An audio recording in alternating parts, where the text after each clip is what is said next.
Thank you చేసి చెప్తాం 1 2 3 4 5 thank you Jesus. ఇంకెవరైనా చెప్తారా? ఇంకెవరైనా చెప్తారా?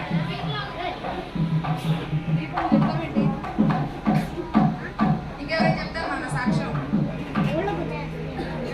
ఓకే, చెప్తారా సాక్ష్యం? అందరు చక్కగా కూర్చోండి మంచిగా. మంచి మంచి పిల్లలు, మంచి మంచి పిల్లలు, మంచి పిల్లలు. ఓకే, అలా కూర్చోండి.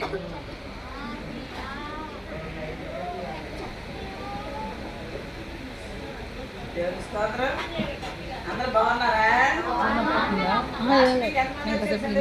ఇట్లా అక్కడ ఏం చేసింది మంచిది. స్తోత్రం. మరి వినాలి, నేను సండే స్కూల్ అనౌన్స్ చేయించా.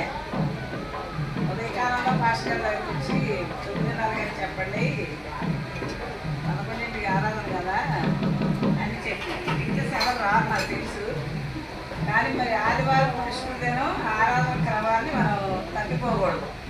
అది కూడా దేవుని ఆజ్ఞ. కాబట్టి నేను సరే 8 గంటలు 9:30 కదా, సరే 7:30 కల్లా ఇంటికి వెళ్ళిపోతున్నాను కాబట్టి చక్కగా రెడీ అయి రావచ్చు అనుకున్నాను. కానీ ఏం చేశానంటే నేనే ఆజ్ఞాతికం చేశాను. దేవుడు ఉప్పుడుగా అది కాలు భయంకరంగా పోటు, భయంకరంగా నొప్పని వాడు అసలు. అలాగే వెళ్ళా స్కూల్కి. దేవుడి కృపను బట్టి మరి దేవుడి చదువులో ప్రార్థన చేసుకున్నా. ఏ ప్రభా నాకు ఎందుకు బలహీనత వచ్చిందయ్యా, ఇంత కాలు నొప్పి వస్తుందని నడవనుకుంటున్నాను. స్కూల్కి ఆటోలోనే వెళ్ళి వచ్చేది, అయినా సరే మరి నడవాలి కట్టేయడం. ప్రార్థన చేసుకున్నప్పుడు నాకు జ్ఞాపకం చేశాను, మరి ఆజ్ఞను అతిక్రమించకూడదు. క్షమించు ప్రభా, నీ సరిగ్గా సాక్ష్యం చెప్తానయ్యా.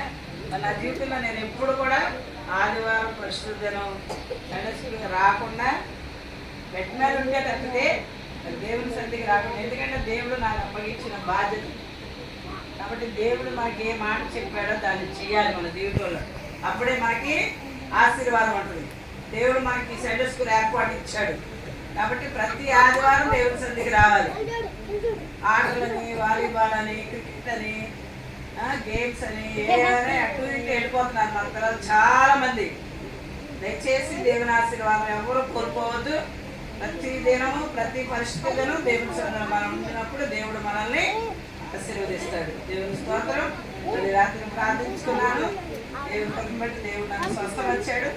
చక్కగా నడవగలుగుతుంది, ఇంకా సంపూర్ణ స్వస్థ ఇచ్చాడు. ప్రార్థన చేయండి. దేవుని స్తోత్రం. బతుకని వాడా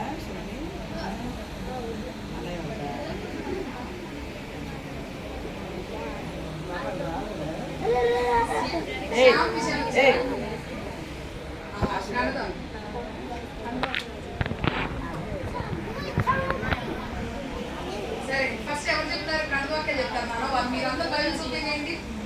కీర్తనల గ్రంథం 1వ అధ్యాయం తీయండి. అందరూ కీర్తనల గ్రంథం 1వ అధ్యాయం తీయండి. అది అంత తప్పులు చెప్తున్నారేమో మీరు పట్టుకోండి, సరేనా? అందరూ కీర్తనలు 1వ అధ్యాయం తీయండి. 1వ కీర్తన. విశాల్ రా. విశాల్ శ్యామ్ ఫస్ట్ ఎవరు? విశాల్ రా.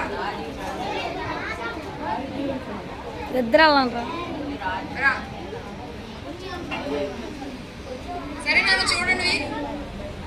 ఏమైనా తప్పు చెప్తే చూడండి.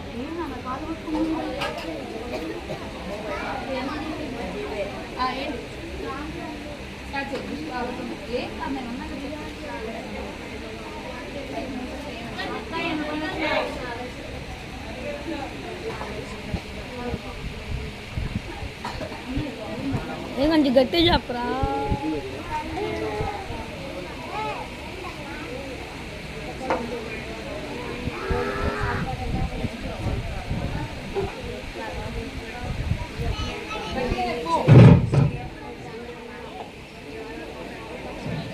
వినపడుతుందా?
అస్సలు వినపడదు.